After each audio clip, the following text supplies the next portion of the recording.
conclude this part, I like to give you some thoughts, some consideration, and I will start with the question: will the latter development of the urban lagoon system be sustainable from the environmental and social point of view? I think that in order to answer to this question, we have to think at these sentences that I have put on the slide. We have to better regulate and integrate tourism with other economic activities of the city, together with a new kind of tourism, a sustainable form of tourism. Second, business activities of the post-industrial sector, the third sector, should involve better qualify human capital, so to change the structure of the economic system of the city. And finally, we have to help to stop population loss by improving service provision and accessibility for residents, not only for tourists. The other consideration that I wanted to add to the problems of the Venice Lagoon is related to the water, sediment and land contamination. And the better example for explaining this situation is Porto Marghera. In this picture you can see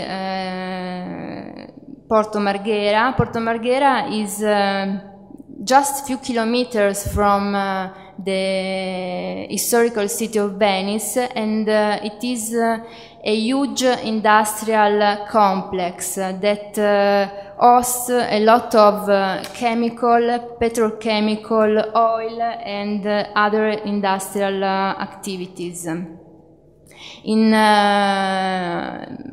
I think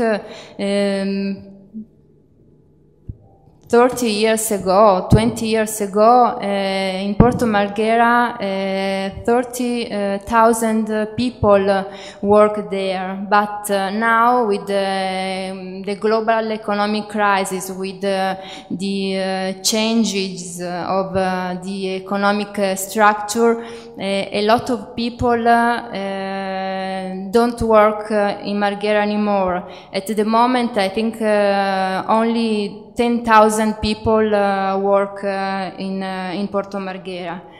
Porto Marghera is also responsible of the huge contamination of the Venice Lagoon and the huge contamination of the soil of this area.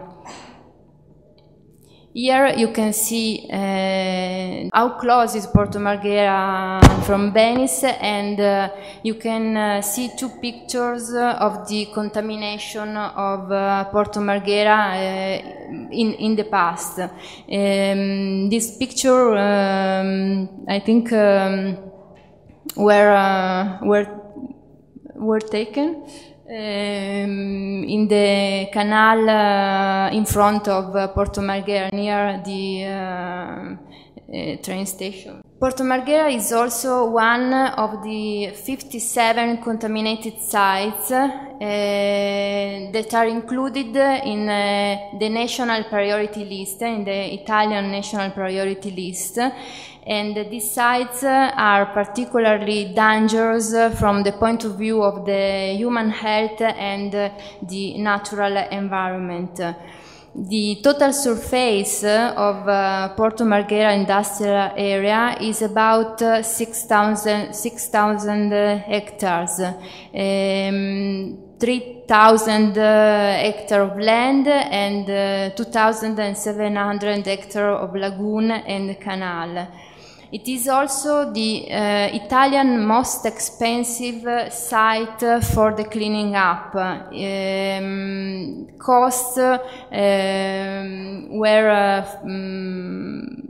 were estimated in about 1.9 billion euros. It's a huge amount of money that the Italian state doesn't have, and this is a real problem. The common contaminants present in this site are heavy metal, PCB, dioxin, and all the worst substances that you can think. This is the boundaries of the Porto Marghera sites as defined by the law.